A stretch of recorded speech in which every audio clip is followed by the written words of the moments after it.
So, listen, is Dana White could be good for boxing? I'll give a shout out to Dela Duran, the great Roberto Duran's daughter. She just popped into the chat room. She's was she's great for the Florida Boxing Hall of Fame, and she kept us all in line. So I'll give you a shout out to her. Thank you for the support. Dana White and Zuffa Boxing. Um, I don't know if you saw some of the stuff that he's looking to do, but it was released over the last couple of days. And let me just go over what he's doing. Then I'm going to give you my take. All right.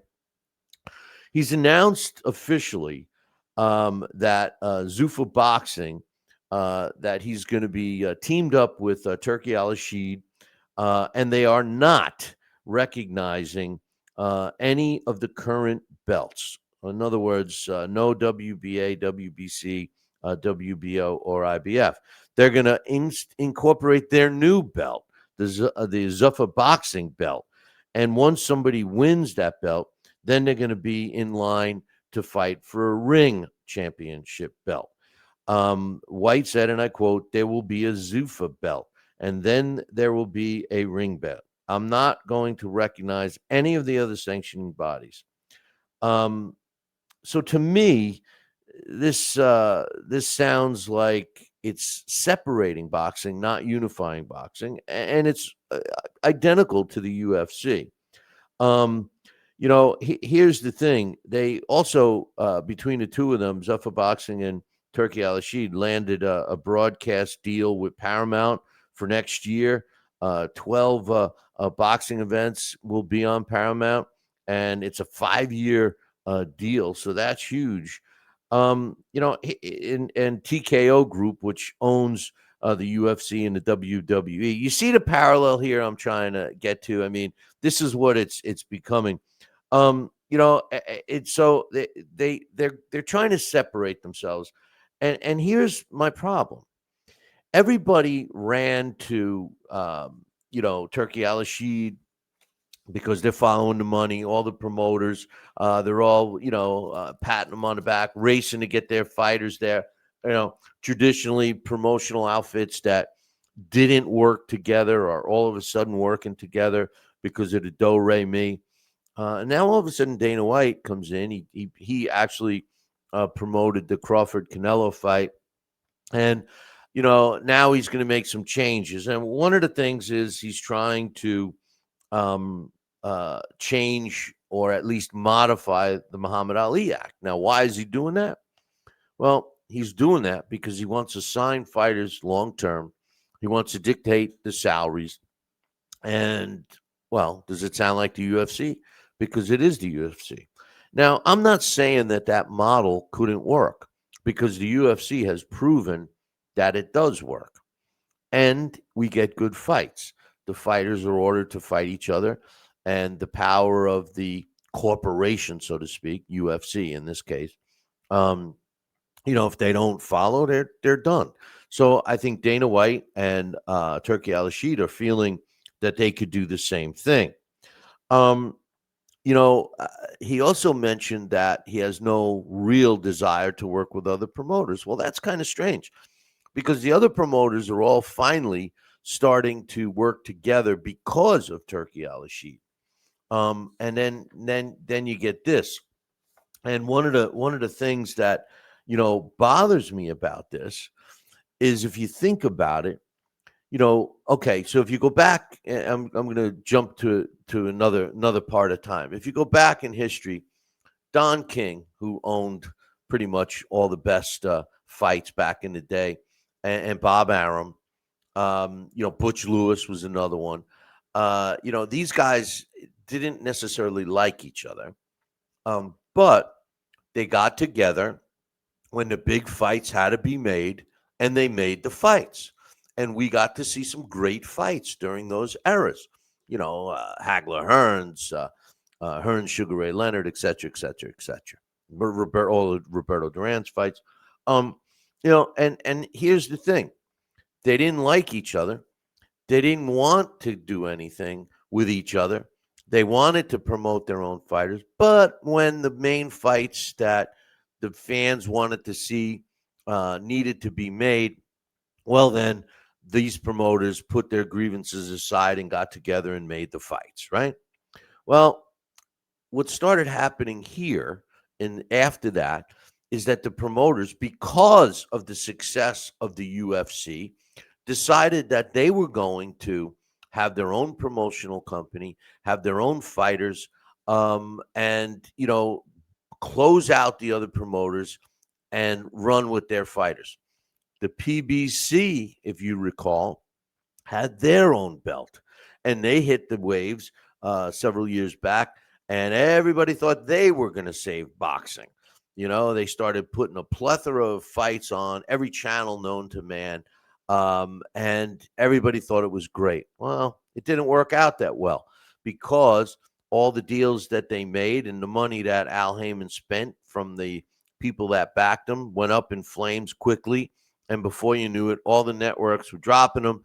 And now the PBC is garbage. And the truth of the matter is their fights are all pay-per-view. So they've totally blown up the model, and they have no juice at all. Now you look at Oscar De La Hoya and Golden Boy Promotions, they tried the same thing. I think Oscar was smart enough to realize that he had to work with other promoters. Matchroom is no different. They started doing their own thing. Top Rank started doing their own thing. But, as time went on, and as we are in the last couple of years of boxing, all these promoters have gotten together, and we've had some sporadic, posts of fights, and all these things. Now, you fast forward to now, and you're hearing this stuff with Dana White and all he wants to do. My question is, how do you control the fighters? The fighters traditionally have gone and chased the money, right? They chase the money. And, the only way to do this would be to not allow fighters to fight outside of this particular promotion company, which I'm sure is the blueprint. That's the plan. But how do you get fighters not to do that? How do you get the top fighters today to not do that? You won't. But what you can do is you can get the younger fighters and tie them up in contracts and then build it from scratch, which is the way I think they're looking at it. There are a couple of big fights left, and that's where Turki Al-Rashid comes in. He'll make those fights. They'll sprinkle in their guys along the way, build up their fighters that are signed to long contracts, etc., and then kick the other fighters to the curb.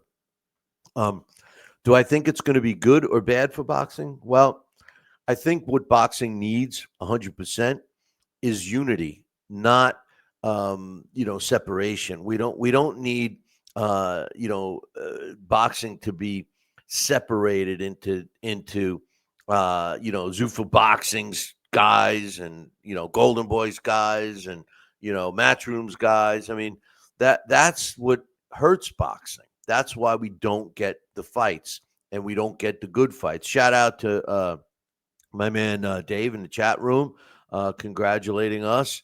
And I'll give him a return shout out to his podcast, Coach's Corner, which I've seen. As a matter of fact, I think my man John Carlo was on it.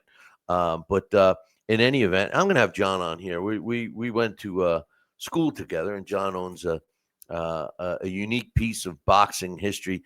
Here's a trivia question. Who is the only fighter to make his pro debut and knock out a former undisputed world heavyweight champion? And the answer is Johnny Bombs Carlo, when he fought his first fight against former undisputed world heavyweight champion Leon Spinks and knocked him out. Anyway, this is a good segue.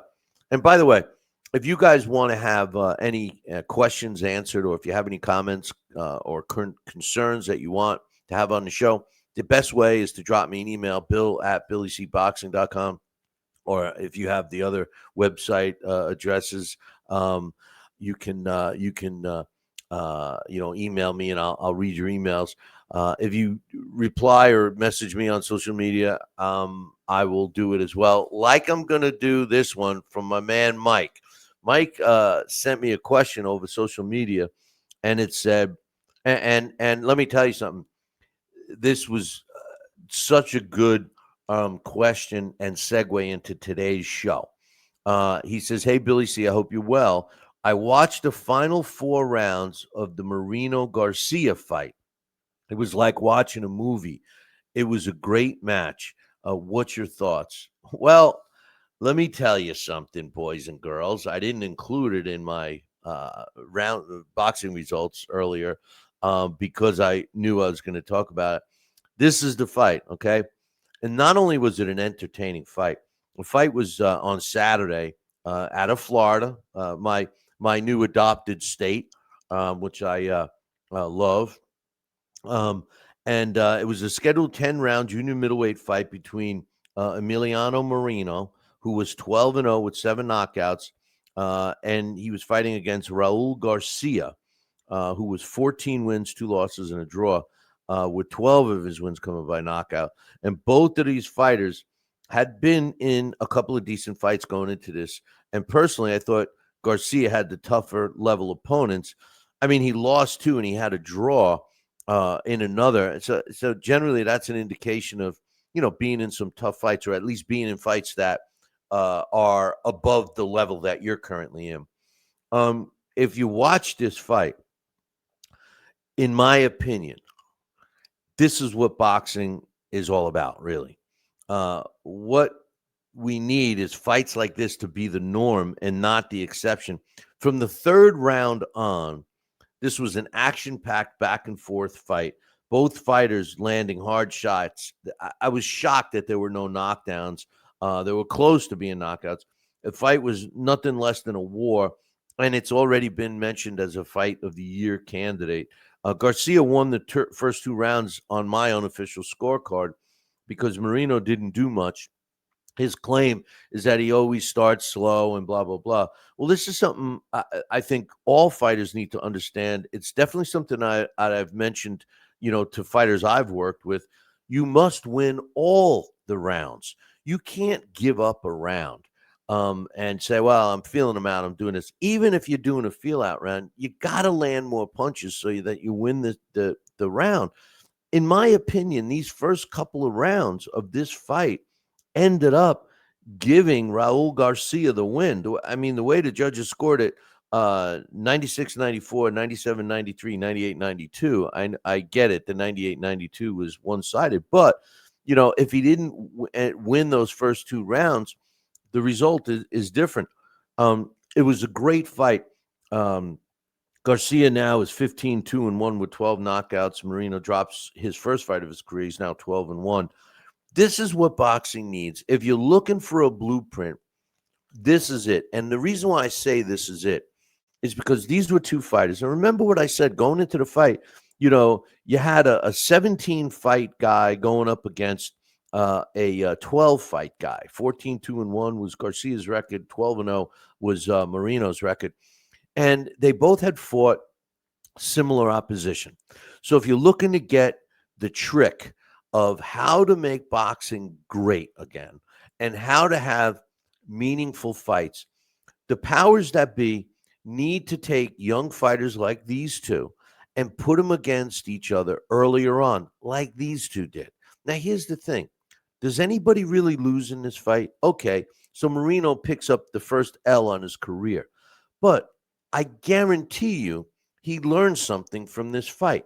The trick with moving up a fighter isn't feeding him the same level fighter that he can kick the shit out of every time that they go out. And that's what we get today. I was talking about it last week on the show about Ituma, heavyweight, who's now been catapulted into stardom because he beat Dillian White, which was his first test after how many fights. So what you end up with is really a guy that hasn't been tested. Now all of a sudden he's facing top-notch opposition, and they never fare as well as you would expect, or at least you would expect based on the other fights where they're dominating guys that have no business being in the same ring with them. But if you take guys like these 2 and you put them in the ring earlier on in their careers, and they fight each other, um, what you're going to get is you're going to get fighters that increase their level of opposition as they go on. And in Marino's case, he lost the fight. So now, if I'm working with Marino, I'm looking for another guy that's similar to Raul Garcia, or maybe a notch below, for him to fight next, and use what he learned in the Garcia fight.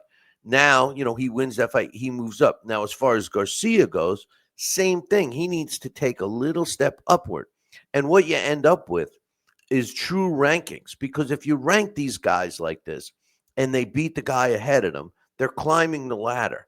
You look at the rankings, and if we have time, I'm going to look at the middleweight rankings today. It's ultimately a joke. The fighters, and like I told you today, this young fighter I watch, he's not even in the rankings. And he's a quality fighter. Why isn't he in the rankings? Because he probably doesn't have the money behind him, or anything like that. The problem today is you have one fighter that stays unbeaten, but he never passes a certain level fighter until he gets his title shot. And all that produces is mediocre fighters. If you have to climb a ladder and move up, our contenders would become much better fighters. So you could be proud that you're ranked at number 10 or number 6 or number 11 or number 2, because that you're climbing the ladder. You get real fighters. And then the ultimate end result is, not only do you get real fighters, you get fighters that are fighting each other, and the fights are better. So not only do you produce better fighters, you're producing better fights. This is what you need to do. Like Marino and Garcia did by fighting each other, we need more fighters here in the States, because I got news for you, boys and girls. In England, where when I started this show 22 years ago, my dream was to be in